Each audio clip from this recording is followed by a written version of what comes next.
Muy bien, bienvenidos, bienvenidas oficialmente al estreno, un nuevo estreno en este año de cursos en Pensar Liberado. En este caso nos vamos a encontrar con esta temática tan, por un lado, misteriosa, por otro lado, problemática y finalmente, ¿por qué no?, apasionante, ¿no es cierto? Porque involucra muchas áreas, muchas dimensiones del pensamiento, de la ciencia, de la filosofía, y todo se articula, ¿no es cierto? Hoy vamos a ver un poquito del carácter quizá irreductible, ¿no?, de este problema, irreductible en el sentido de que no se puede reducir, o quizás sea problemático, ¿no es cierto?, reducir ciertos aspectos de nuestra naturaleza humana, ¿no es cierto?, bueno, que tiene cuestiones como la conciencia, los sentimientos, los deseos, ¿no?, y demás funciones superiores, diríamos, ¿no es cierto? Pero que, bueno, vamos a ver si, digamos, hasta qué punto es pertinente o no reducir esas funciones tan complejas, tan elevadas, tan inmateriales, por un lado, podríamos decir, ¿no? Vamos a ver si es pertinente o no y hasta qué punto reducirlas a meras reacciones químicas, por ejemplo, ¿no?, a meros procesos neurológicos. Bueno, y cuáles son las potencialidades que eso tiene a la hora de estudiar cuestiones o fenómenos como la mente, como la conciencia, ¿no?, y todo lo que ya dijimos, de todas esas funciones superiores. Así que hoy vamos a intentar un poco presentar el estado de la cuestión. Vamos a quizás terminar en una suerte de definición negativa, podríamos decir, de lo que es la conciencia, porque obviamente lo vamos a ir desarrollando a lo largo de todo el curso, vamos a ir complejizando cada vez más las definiciones que vamos dando. Así que vamos a ir teniendo como definiciones parciales, ¿no? Entonces, nosotros hoy nos vamos a estar ocupando, en esta clase 1, quizás de algunos fundamentos filosóficos y científicos del problema de la conciencia, del problema de la mente, ¿no?, y de todas esas funciones superiores, como que comentábamos recién. Así que va a ser forzoso, va a ser necesario que, de alguna manera, nosotros podamos tratar de establecer algún tipo de relación entre lo que es la filosofía y lo que son las ciencias en general, ¿no es cierto? Acá, obviamente, ya estamos poniendo en cuestión esta idea de que la ciencia por sí sola puede explicarlo todo o podría en un futuro llegar a explicarlo todo, ¿no es cierto? Esa segunda hipótesis de que en el futuro la ciencia podría llegar a explicarlo todo, paradójicamente es indemostrable científicamente. Entonces acá ya tenemos un problema metodológico, ¿no es cierto? Es decir, ¿cómo demostrar metodológicamente que la ciencia va a poder explicarlo todo, ¿no?, desde el propio método científico, sea un método más de índole formal o sea de un método más de índole experimental, ¿no es cierto? Es algo que no se puede hacer, ¿sí? Entonces ahí ya partimos de la cuestión de que la ciencia se encuentra con un problema, de que no puede garantizar, ¿sí?, salvo que los científicos o la comunidad científica y quienes siguen los desarrollos científicos desarrollen algún tipo de credo, de fe, ¿no?, en las posibilidades virtuales que podría llegar a tener la ciencia de explicar tales o cuales cuestiones, ¿no es cierto? Pero vamos a, en todo caso, a dejar establecido que, y vamos a ir explicando por qué, ¿no es cierto?, la ciencia probablemente, digamos, sea eh, irreemplazable a la hora de explicar estas cuestiones, pero no sea suficiente, ¿no? O dicho más clásicamente, la ciencia es necesaria, pero no suficiente para explicar los fenómenos de los que en este curso vamos a estar hablando.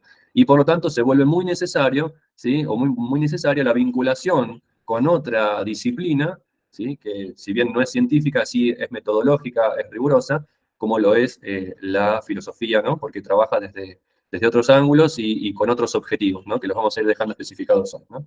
Entonces, una vez que establezcamos esas relaciones entre filosofía y ciencia, vamos a intentar pensar un poquito el estatuto que tiene la neurociencia o las neurociencias en general, porque recordemos que tenemos, por ejemplo, no sé, neurobiología, tenemos neuropsicología, hay como distintas, ¿no?, denominaciones neuro, por eso en general a veces se hablan como de neurociencias, aunque en otros lugares se habla lisa y llanamente en singular de neurociencia, porque sería ya la disciplina global que involucra, digamos, todos los aspectos psicológicos, los aspectos biológicos, ¿no es cierto?, los aspectos físicos también, orgánicos, etcétera, químicos, ¿no? Involucraría todo, ¿no? Entonces vamos a ver cuál es el rol que tiene que tener la neurociencia, ¿sí?, es decir, si es una ciencia particular, se tienen que encargar de algunas cosas particulares, es decir, un área demarcada, un área restringida de la realidad, bueno, vamos a decir un poco cuál es, Y entonces vamos a estar hablando acerca del estatuto de las neurociencias, ¿no? Para finalmente, al final de la clase de hoy, tratar de ir diciendo algunas cosas con respecto a la ciencia y tratando de clarificar un poco, por lo menos lo que sería de modo negativo, ¿no es cierto? Si es o no solo un efecto del órgano cerebral y quizás hasta qué punto, ¿no? El hecho de la conciencia, ¿no? Yo le decía que lo vamos a definir de modo negativo, quizás sirva para explicar qué significa esto de modo negativo, algo que suele suceder porque tiene alguna relación, ¿no? En el ámbito teológico, ¿sí? En el ámbito teológico, dado que Dios, que es el objeto de estudio de la teología, no lo podemos poner bajo un microscopio, no lo podemos poner en un tubo de ensayo, ¿no? No podemos hacer experimentos con Dios poniéndolo en alguna especie de cámara de observación. Bueno, hay que proceder de otras maneras, ¿no? Esas otras maneras a veces cobran la forma de lo que se llama teología negativa. ¿Qué es esto, qué es esto de la teología negativa? Es decir, partir de intentar definir un poco qué es Dios a partir de lo que no es Dios. ¿Sí? Eso sería la teología negativa. Hoy vamos a hacer un poco de neurofilosofía negativa, ¿sí? Después vamos a ir hacia una teoría más positiva, ¿no? Diciendo efectivamente para nosotros qué es la conciencia, ¿no? Pero bueno, ya podemos advertir cuál es la similitud. La conciencia, así como la mente, no la podemos poner en un tubo de ensayo, no la podemos poner bajo el microscopio, ¿no es cierto? Y si algún neurocirujano abre la cabeza de alguno de nosotros y empieza a explorar la materia gris que conforma nuestro cerebro, no se va a encontrar con ideas, no se va a encontrar con argumentos, no se va a encontrar con mi identidad, ni con lo que podríamos llamar nuestro mí mismo, ¿no? O nuestro nosotros mismos, al decir de las palabras de Hume, ¿no es cierto? Porque Hume también, que era empirista, decía, cada vez que yo intento, ¿no? Atrapar lo que yo llamo mí mismo, solamente me encuentro no con el receptáculo, que sería mí mismo, mi yo, mi conciencia, sino que me encuentro siempre con sus contenidos. Y no hay más que sus contenidos, ¿no? Entonces ahí Hume se preguntaba razonablemente si existía o no la conciencia, ¿no? Bueno, vamos a ir avanzando un poco por ese lugar, ¿no es cierto? Porque fíjense que después nosotros, con el correr de nuestros encuentros, vamos a ir dando, ¿no? Algunas posturas filosóficas, que vemos que hay muchas, ¿sí? Con lo que sea, digamos, la relación entre la mente y el cuerpo, ¿sí? Y después vamos a ir pasando a, por ejemplo, algunos aspectos de la neurofilosofía, donde fíjense, vamos a tratar ya para el final de la clase 3, dar una nueva definición de la conciencia que no se quede solamente en el momento negativo, como nos vamos a quedar hoy, sino que intente ya decir algunas cosas más en lo que es, no tanto lo que no es, ¿sí? Para después empezar a analizar diversas dimensiones, diversos mundos, ¿no? Estos tres mundos, el mundo físico, el mundo mental y el mundo cultural, ¿sí? Para después en la clase 5 ya animarnos a no solamente dar una definición de lo que es la conciencia, sino establecer algunos criterios, principios, columnas vertebrales de lo que podría llegar a ser una teoría de la conciencia, ¿sí? De nuevo cuño, una teoría de la conciencia, como ya les adelanté, que no sea reductivista, es decir, para no caer en lo que se llama en un neurologismo, ¿sí? Como en su momento se han caído en psicologismos, en matematicismos, ¿no? Etcétera, o materialismos también, evolucionismo, todo lo que tiene que ver con ismo, que siempre tiene connotación más bien negativa, ¿no? Como verán, también vamos a decir algunas cosas con respecto al transhumanismo a la luz de lo que son las neurociencias, con lo cual para aquellos que han hecho el curso de transhumanismo, esto quizás sea un lindo e interesante apéndice, ¿no? Que amplía un poquito más lo que hayamos podido ver en el curso, para finalmente tratar de abordar algo que traía Adriana, ¿no es cierto? Esto de la tecnología de la inteligencia, ¿no? Algo chiquito, ¿no? Porque lo vamos a hacer en una sola clase, pero bueno, algo chiquito con respecto a la inteligencia artificial, bueno, todas las tecnologías digitales, smart, ¿no es cierto?, que hoy nos están rodeando y que conformarían lo que Franco Bifo Berardi denominó como la infoesfera. Ya no estamos en una biosfera, sino que estamos en una infosfera, ¿sí? Bueno, tratar de definir algunas cosas que aplican a ese ambiente, ¿no es cierto? Entonces vamos a hablar ahí un poquito de humanos y máquinas, ¿no? La esencia de los objetos artificiales, ¿no? Los límites y utilidades de la inteligencia artificial también, que yo algo había adelantado, ¿no es cierto?, en comentarios off the record. Así que, sin más, comencemos con lo que nos compete para la clase de hoy, ¿no?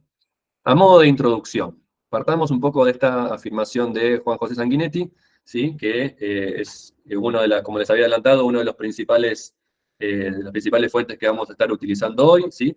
tienen dos textos de Sanguinetti, ¿no? Este en particular en el que nos vamos a estar basando hoy es el que se llama Neurociencia y Filosofía del Hombre, por si también en la semana quieren ir leyendo, mirando, profundizando más en los capítulos introductorios, ¿sí? O en el capítulo introductorio, que es la introducción y el primer capítulo. De ahí vamos a sacar muchas cosas en la primera parte de la clase, ¿no es cierto? Después vamos a avanzar con charlas.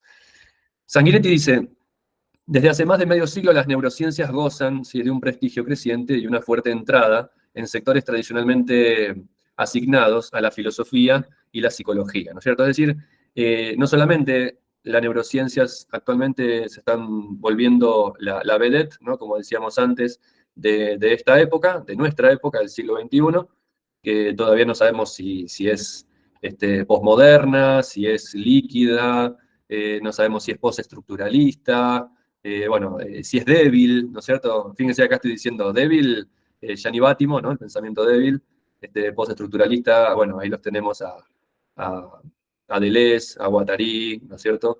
En fin, hay un montón de maneras de definir nuestra época, pero bueno, todas como que se quedan cortas. No solamente entonces decíamos es la gran vedette de nuestra época postmoderna, sino que al mismo tiempo le está mojando la oreja, o pretende mojarle la oreja, a la filosofía, pretende mojarle la oreja a la psicología, así que quizás hoy también iniciaremos una especie de apología, es decir, una suerte de defensa de las pertinencias, ¿no?, tanto de la filosofía como de la psicología, y cómo la neurociencia no debe reemplazar a estas dos grandes disciplinas, así como estas dos grandes disciplinas ya no pueden prescindir de los datos que les brinde como insumo para pensar y elaborar, ¿no?, sus propios marcos teóricos, como también sus propias metodologías y prácticas.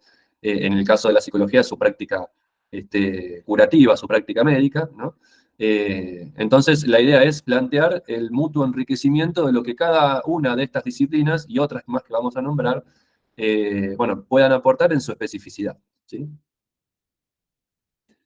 Eso nos va a llevar a ir tratando de marcar los límites para resguardar las pertinencias, ¿no es cierto? En este caso, tratar de establecer cuáles son los alcances, cuáles son las incumbencias de lo que va a ser la neurociencia, ¿no? En primer lugar, a la neurociencia se la entiende o se la tiene como una ciencia cuantificable, es decir, que en principio gozaría con ese rigor, o gozaría de ese rigor que caracteriza lo que es el método científico, ¿sí? Lo que la haría una ciencia confiable, ¿no? Como si la filosofía y la psicología no fueran confiables. Pero bueno, son palabras, son terminologías que también, de alguna manera, son síntoma de una época, ¿sí? De una época que todavía está muy afectada por esos espectros, por esos fantasmas que todavía perviven de la modernidad más temprana, ¿no?, que empezó a hacer gala de los grandes desarrollos y avances en lo que es la física, que después derivó en la física cuántica, ¿no?, en la relatividad de Einstein, y que digamos, se ha sabido ganar su fama porque inevitablemente modificó nuestro planeta y nuestra propia vida con un montón de artefactos cuando se vincula con la tecnología, que cambió para siempre la historia de la humanidad. Entonces, bueno, a ver, se ha sabido hacer la fama, tiene con qué, ¿no es cierto? Tiene con qué, porque evidentemente, como decía Richard Dawkins en una conferencia ahí que se hizo famosa, un fragmentito, ¿no?, cuando le preguntaron cómo justificaba el método científico, y dice, porque funciona, ¿no? Y sencillamente responde, los aviones vuelan, los autos se trasladan, la medicina cura, ¿no? Y si basamos en el método científico en la medicina, vamos a curar a la gente, vamos a poder poner un transbordador en el espacio, vamos a poder montar satélites, ¿no?, etcétera. Bueno, y tiene razón, tiene razón.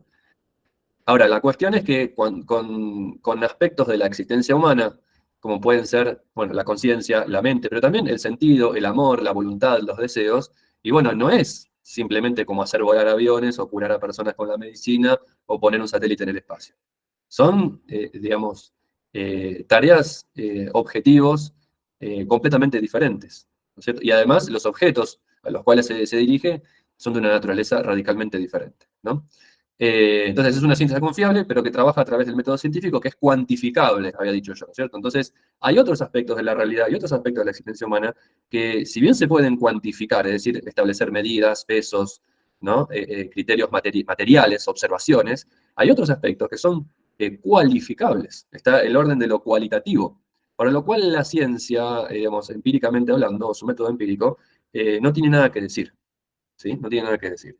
Entonces, en primera instancia, ¿de qué se ocupa la neurociencia, no? Se va a ocupar de temas tales como la percepción, la inteligencia, el lenguaje, las emociones, la conciencia, el yo, las decisiones, todas consideradas como propiedades funcionales de órganos, ¿sí? Por ejemplo, la inteligencia, ¿no? Sería reducida, ¿no? A mera propiedad del cerebro. Así como la vista es una propiedad del ojo, ¿no? Vieron que a veces algunos corrigen, no, no digas me duele la vista, me duele el ojo. La vista es solamente una propiedad del ojo. Bueno, la inteligencia, pues ya fíjense acá, opera ya un cierto reduccionismo, ¿no? Obviamente que no es lo mismo decir, o en principio, de modo presumible, ¿no? Y de modo intuitivo, uno quizás sí le daría la venia, ¿no? A la oftalmología cuando dice que la vista es solo una propiedad del ojo, ¿no? La que tiene estatuto ontológico sería el ojo y no la vista. La vista es solamente una propiedad. Un accidente, diría Aristóteles, ¿no es cierto? Accidente es aquello que forma parte de la propiedad de algo que es más sustancial, ¿no? Pero quizás, a lo mejor, nosotros, ¿no? Si tenemos ahí ese espíritu filosófico que nos convoca, no resignaríamos tan fácilmente, ¿sí? O no concederíamos tan fácilmente, digamos, verdad, ¿no es cierto?, a la afirmación de que la inteligencia es solamente una propiedad del cerebro, ¿sí? O una actividad del cerebro, o lo que el cerebro hace, y ya, ¿no?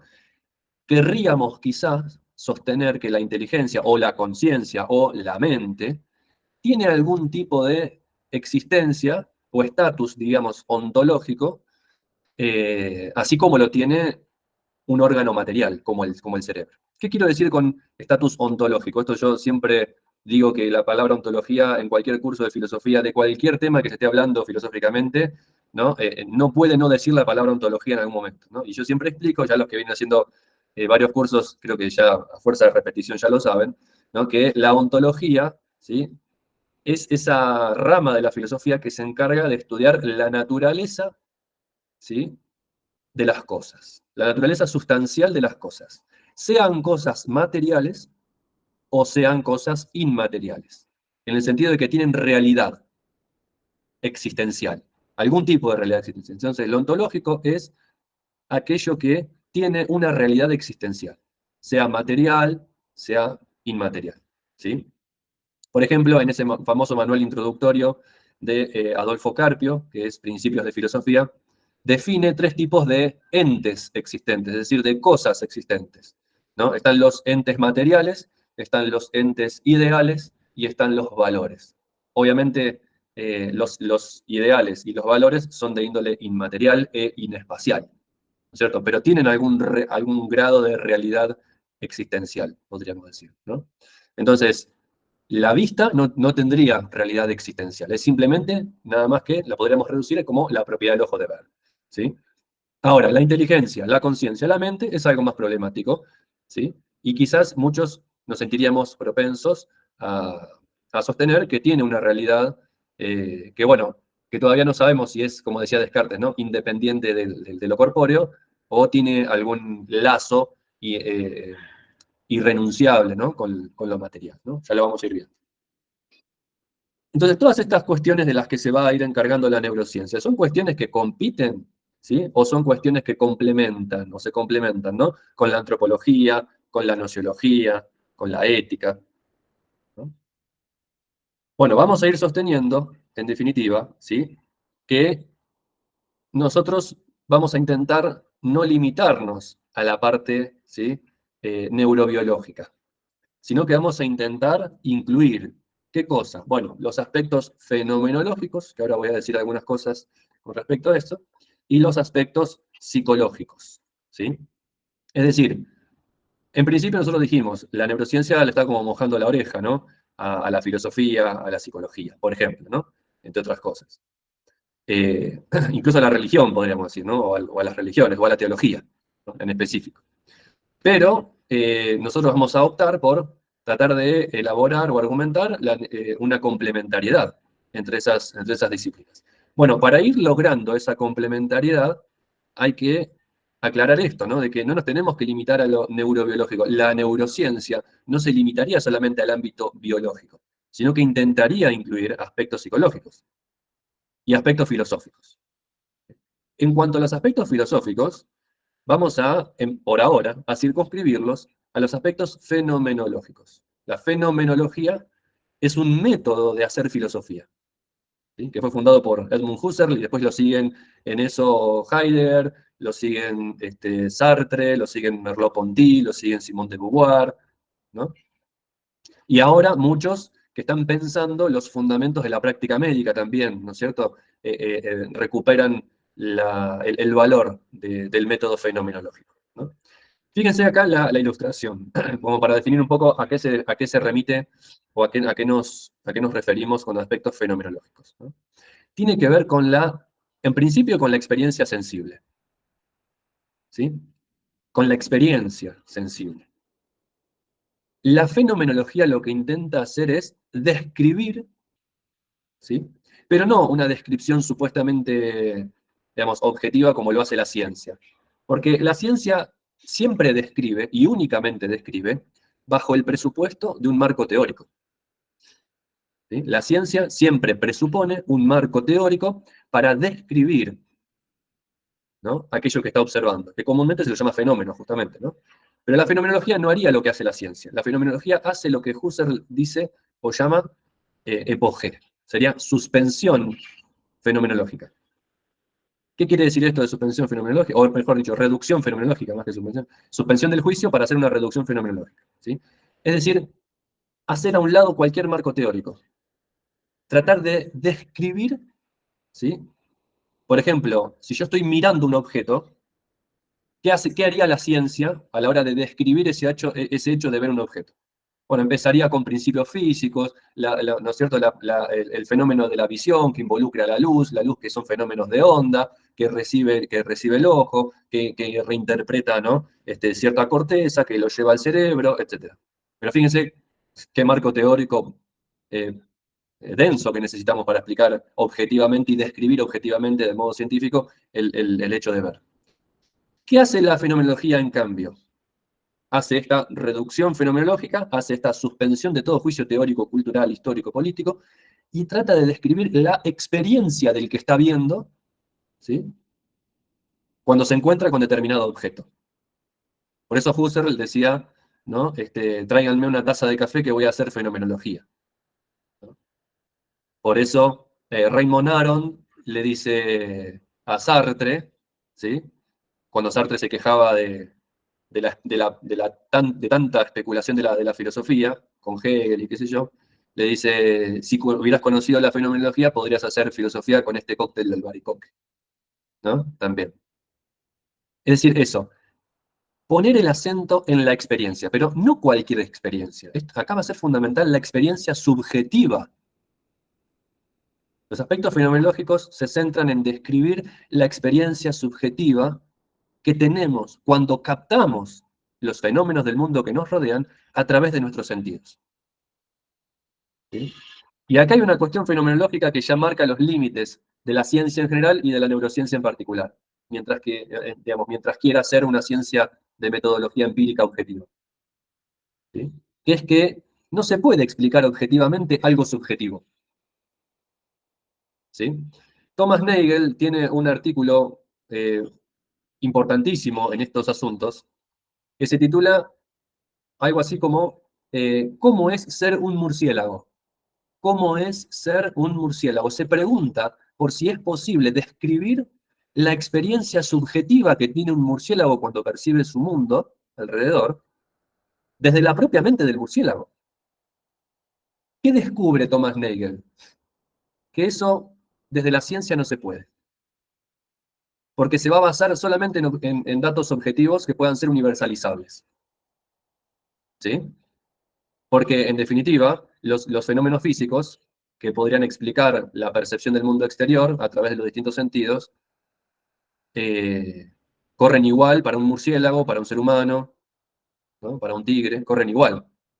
La diferencia es que si bien para todos corre igual desde el punto de vista objetivo, no es lo mismo percibir el mundo como un murciélago, que sería una experiencia subjetiva interna, a percibir el mundo como un ser humano. ¿Por qué digo todo esto? Porque el hecho de la conciencia siempre remite a una particularidad irreductible, subjetiva.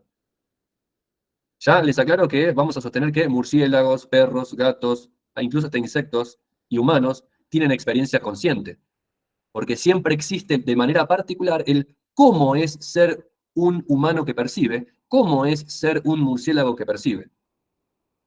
¿Sí? Pero de eso nunca se encarga la ciencia en tanto disciplina que intenta conocer los fundamentos del mundo desde el punto de vista objetivo y universal. ¿Sí? Con leyes universales. Entonces, igual después vamos a ir desgranándolo esto para que vaya cobrando cada vez más sentido con el correr de las clases, ¿no? Pero en principio los aspectos fenomenológicos es eso. Y acá estamos incluyendo la filosofía. Y después van a estar los aspectos psicológicos, ¿sí? Que obviamente, por ejemplo, cuestiones como los sentimientos, las emociones, no se pueden reducir solamente a reacciones biológicas o químicas. ¿Sí? Entonces hay que incluir o incorporar lo que tenga para decir la psicología. Acá claro, porque sé que hay psicoanalistas, ¿no? Acá claro que la psicología, acá la vamos a ir a la cuestión de los aspectos psicológicos, los vamos a ir abordando desde una perspectiva quizás que se acerca más, ¿no? A lo que sería, por ejemplo, algo más, a ver cómo diríamos, ¿no? De psicoterapia, ¿no? Y no tanto de psicoanálisis, ¿sí? Algo más de índole positivista que de índole psicoanalítico, ¿no? Que ya, bueno, creo que todos más o menos sabemos que hay una diferencia radical, ¿no? En todo eso. Por ejemplo, no sé, la psicología puede tomar cuestión cuando a la hora de tratar por ejemplo, la cuestión psicológica desde el punto de vista positivista toma más bien aspectos de la conducta, ¿sí? Y quizás el psicoanálisis, sí, obviamente modifica la conducta, pero más desde un abordaje interior, diríamos, ¿no es cierto? A partir de lo que el paciente podría llegar a decir a través del lenguaje, ¿no?